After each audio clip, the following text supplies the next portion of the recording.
क्या आप जीवन में कभी भ्रमित हुए हैं? क्या आपको कभी ऐसा लगा कि सही और गलत के बीच फैसला लेना मुश्किल हो गया है? अगर हाँ, तो आप अकेले नहीं हैं। 5000 साल पहले अर्जुन भी इसी उलझन में थे और तब भगवान श्री कृष्ण ने उन्हें जीवन का सबसे बड़ा ज्ञान दिया, भगवद गीता का अध्याय 2। आज हम इस अद्भुत ज्ञान को सरल भाषा में समझेंगे और जानेंगे कि कैसे यह हमारे जीवन में भी उतना ही उपयोगी है। कुरुक्षेत्र के युद्ध में अर्जुन पूरी तरह से हताश थे। उनके मन में अनगिनत सवाल थे, क्या युद्ध करना सही है? क्या मैं अपने ही परिवारजनों से लड़ सकता हूँ? तब भगवान श्री कृष्ण ने उन्हें ज्ञान दिया जो केवल अर्जुन के लिए नहीं था, बल्कि संपूर्ण मानवता के लिए था। अध्याय 2 को सांख्य योग कहा जाता है, जिसमें श्री कृष्ण आत्मा, धर्म और कर्म के रहस्यों को उजागर करते हैं। अगर आप जीवन में गीता के अद्भुत ज्ञान को अपनाना चाहते हैं, तो इस चैनल को सब्सक्राइब करें और बेल आइकन दबाएं ताकि आपको हर नया वीडियो सबसे पहले मिले। क्या आपको कभी यह विचार आया है कि हम कौन हैं? क्या हम सिर्फ यह शरीर है या इससे भी कुछ अधिक? क्या हमें अपने कार्यों का फल सोचना चाहिए या बस अपना कर्तव्य निभाना चाहिए? क्या हम हमेशा खुशी और दुख से प्रभावित होते रहेंगे या हम इसे नियंत्रित कर सकते हैं? इन सभी सवालों के जवाब भगवद गीता के अध्याय 2 में मिलते हैं। इस वीडियो में हम उन 3 महत्वपूर्ण शिक्षाओं को गहराई से समझेंगे जो हमारे जीवन को पूरी तरह बदल सकती है। 1. आत्मा अजरमर है। नैनं छिन्दन्ति शस्त्राणि नैनं दहति पावकः। भगवान श्री कृष्ण अर्जुन को बताते हैं कि आत्मा को कोई नष्ट नहीं कर सकता। यह शरीर बदलता है, लेकिन आत्मा शाश्वत और अमर है। ठीक वैसे ही जैसे पुराने कपड़े उतारकर नए कपड़े पहने जाते हैं, वैसे ही आत्मा भी एक शरीर छोड़कर दूसरा धारण करती है। हम इसे अपने जीवन में कैसे समझ सकते हैं? मृत्यु का भय खत्म हो जाता है जब हम समझ जाते हैं कि आत्मा कभी नष्ट नहीं होती, तो हमें किसी भी चीज से डरने की जरूरत नहीं होती। जीवन में संतुलन आता है। हम समझते हैं कि हम शरीर नहीं, बल्कि आत्मा है, जिससे हमारे दुख और परेशानियां कम हो जाती है। संबंधों में मोह कम होता है। जब हमें यह एहसास होता है कि आत्मा अमर है, तो हम अपने प्रियजनों के प्रति ज्यादा प्रेम और करुणा महसूस करते हैं, लेकिन मोहग्रस्त नहीं होते। 2. निष्काम कर्मयोग। कर्मण्येवाधिकारस्ते मा फलेषु कदाचन। श्री कृष्ण हमें सिखाते हैं कि हमें सिर्फ कर्म पर ध्यान देना चाहिए, फल की चिंता नहीं करनी चाहिए। यह सबसे महत्वपूर्ण जीवन मंत्र है। जब हम बिना फल की चिंता किए अपना कर्तव्य निभाते हैं, तो न केवल हम सफल होते हैं, बल्कि मानसिक शांति भी प्राप्त करते हैं। हम इसे अपने जीवन में कैसे लागू कर सकते हैं? परिणाम की चिंता छोड़े। जब हम मेहनत करते हैं लेकिन नतीजे के बारे में ज्यादा सोचते हैं, तो हम तनाव में आ जाते हैं। इसलिए सिर्फ काम पर ध्यान दें। समर्पण की भावना रखें। अगर हम अपना 100% देते हैं, तो रिजल्ट खुद ही बेहतर होगा। आत्मविश्वास बढ़ता है। जब हम फल की चिंता नहीं करते, तो हमारा आत्मविश्वास और धैर्य बढ़ता है। 3. स्थिर बुद्धि बनो। आप जैसा व्यक्ति जो सुख दुख, हानि लाभ से परे है, वही सच्चा ज्ञानी है।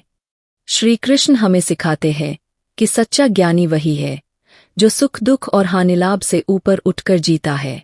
दुनिया में परिस्थितियां हमेशा बदलती रहेंगी, लेकिन जो व्यक्ति शांत और स्थिर रहता है, वही सच्चा विजेता होता है। हम इसे अपने जीवन में कैसे अपना सकते हैं? भावनाओं पर नियंत्रण रखें।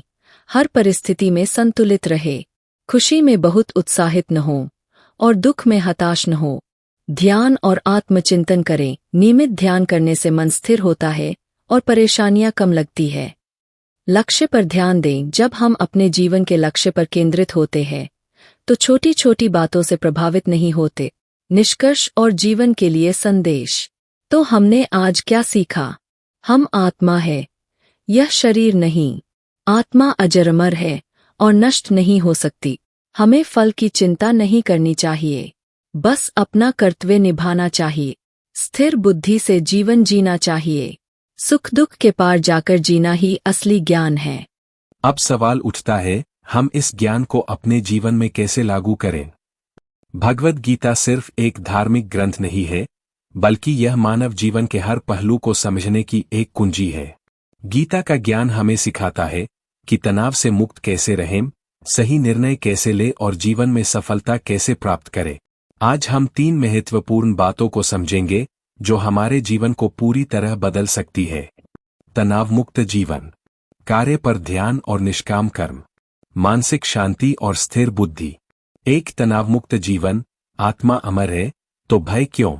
गीता कहती है, लैनन छिंदंती शस्त्राणी नैनन दहती पावका। आत्मा को न कोई मार सकता है, न जला सकता है। यह शाश्वत और अमर है। हम इसे अपने जीवन में कैसे लागू करें? जब हम समझ जाते हैं कि हम सिर्फ यह शरीर नहीं है, बल्कि एक अमर आत्मा है, तो हमारे डर और चिंता अपने आप कम हो जाते हैं। हम छोटी छोटी बातों पर ज्यादा तनाव लेना छोड़ देते हैं, क्योंकि हमें समझ आता है कि हर चीज अस्थायी है। व्यावहारिक जीवन में कैसे मदद मिलेगी? मृत्यु का भय कम होगा जब हम जानते हैं कि आत्मा नष्ट नहीं होती, तो हमें किसी भी चीज का डर नहीं रहेगा। अनावश्यक चिंता खत्म होगी, छोटी छोटी समस्याएं हमें उतना परेशान नहीं करेंगी। संबंधों में संतुलन आएगा, हम अपने प्रियजनों से अधिक प्रेम करेंगे, लेकिन मोहग्रस्त नहीं होंगे। दौत कार्य पर ध्यान, निष्काम कर्मयोग। गीता का सबसे महत्वपूर्ण संदेश, कर्मण्येवाधिकारस्ते मा फलेषु कदाचन। तुम्हारा अधिकार सिर्फ कर्म करने पर है, फल की चिंता मत करो। हम इसे अपने जीवन में कैसे लागू करें? जब हम बिना फल की चिंता किए अपना 100% देते हैं, तो सफलता अपने आप आ जाती है। जब हम हमेशा इस बात में उलझे रहते हैं कि हमें क्या मिलेगा, तो हम अपना सर्वश्रेष्ठ नहीं दे पाते। व्यावहारिक जीवन में कैसे मदद मिलेगी? करियर और पढ़ाई में सुधार। जब हम सिर्फ मेहनत पर ध्यान देंगे और रिजल्ट की चिंता नहीं करेंगे, तो हम ज्यादा आत्मविश्वासी होंगे। धैर्य और आत्मनियंत्रण बढ़ेगा, हम जल्दबाजी नहीं करेंगे और हर काम को पूरे मन से करेंगे। सफलता की गारंटी, जब हम पूरे समर्पण के साथ कार्य करेंगे, तो हमें रिजल्ट अपने आप मिलेंगे। 3 मानसिक शांति, स्थिर बुद्धि का महत्व। गीता में कहा गया है, सुख दुख हानिलाभ से परे होकर जो व्यक्ति शांत रहता है, वही ज्ञानी है। हम इसे अपने जीवन में कैसे लागू करें? जब हम खुशी और दुख, सफलता और असफलता के चक्र से ऊपर उठ जाते हैं, तो हम असली शांति पाते हैं। जब हमारी बुद्धि स्थिर होती है, तो कोई भी बाहरी परिस्थिति हमें विचलित नहीं कर सकती। व्यावहारिक जीवन में कैसे मदद मिलेगी? भावनात्मक नियंत्रण बढ़ेगा, छोटी छोटी चीजें हमें परेशान नहीं करेंगी। असली सफलता मिलेगी। सफलता केवल धन में नहीं, बल्कि मानसिक शांति में होती है। निर्णय क्षमता बेहतर होगी। जब हमारा मन स्थिर होगा, तो हम सही निर्णय ले पाएंगे। निष्कर्ष, जीवन के लिए संदेश, हम आत्माएं, शरीर नहीं। जब यह समय आ जाती है, तो हमारा जीवन पूरी तरह बदल जाता है। फल की चिंता छोड़कर कर्म करे, सफलता अपने आप मिलेगी। स्थिर बुद्धि बनाए रखे। जीवन में सुख दुख आते जाते रहेंगे, लेकिन हमें उनसे ऊपर उठकर जीना है। क्या आपको कभी ऐसा महसूस हुआ है कि जीवन में कोई दिशा नहीं मिल रही? क्या कभी ऐसा हुआ है कि आप किसी महत्वपूर्ण फैसले को लेकर भ्रमित थे? क्या आपको अपने जीवन में शांति और स्पष्टता चाहिए? गीता को अपनाने से जीवन कैसे बदल सकता है? 1. जब जीवन में भ्रम हो, अर्जुन की तरह मत डरिए। कहानी। रवि एक युवा पेशेवर है, जिसे 2 बड़ी कंपनियों से नौकरी के प्रस्ताव मिले हैं। एक कंपनी उसे अच्छा वेतन दे रही है, लेकिन काम का दबाव बहुत अधिक होगा। दूसरी कंपनी में वेतन कम है, लेकिन वहां उसे सीखने का अवसर मिलेगा। रवि इस दुविधा में फंस जाता है कि वह क्या करे। गीता से सीख। अर्जुन भी कुरुक्षेत्र के मैदान में इसी दुविधा में थे। श्री कृष्ण ने उन्हें सिखाया कि जब हम उलझन में हों, तो हमें अपने कर्तव्य और दीर्घकालिक दृष्टिकोण को प्राथमिकता देनी चाहिए। रवि ने क्या किया? उसने अपने लंबे समय के विकास और सीखने को प्राथमिकता दी और कम वेतन वाली नौकरी चुनी, जिससे उसने भविष्य में एक सफल करियर बनाए। 2. आत्मा को पहचानो, चिंता और डर को भूल जाओ। कहानी। सीमा अपने बेटे के पढ़ाई में कम नंबर आने से बहुत दुखी थी। उसे लगता था कि उसका बेटा कभी सफल नहीं होगा, और इस चिंता में वह तनाव में रहने लगी। गीता से सीख। नैनं छिन्दन्ति शस्त्राणि, नैनं दहति पावकः।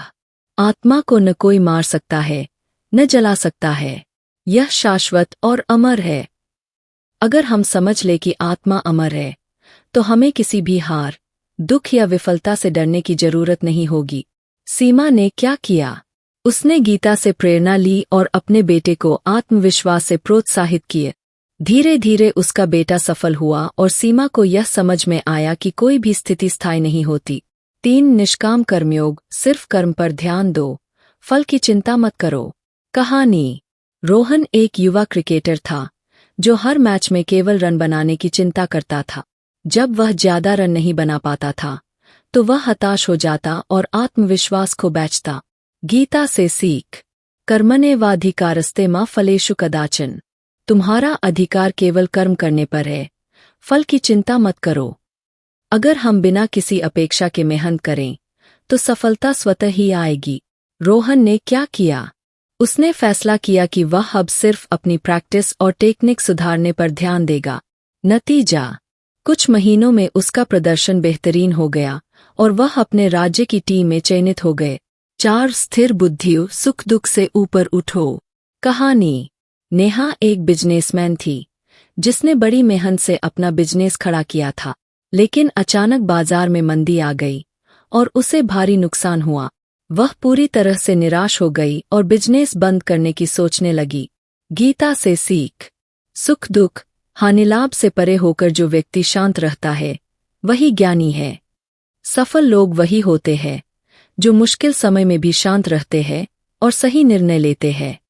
नेहा ने क्या किया?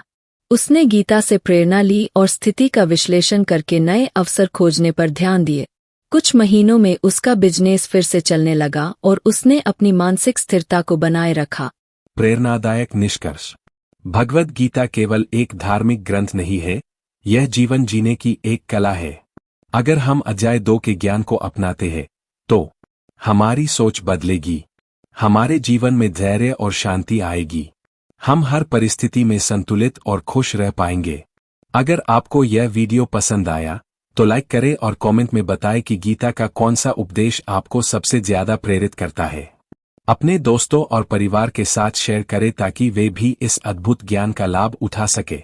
और हाँ, ऐसी ही और प्रेरणादायक वीडियो के लिए सब्सक्राइब करें। जय श्री कृष्ण।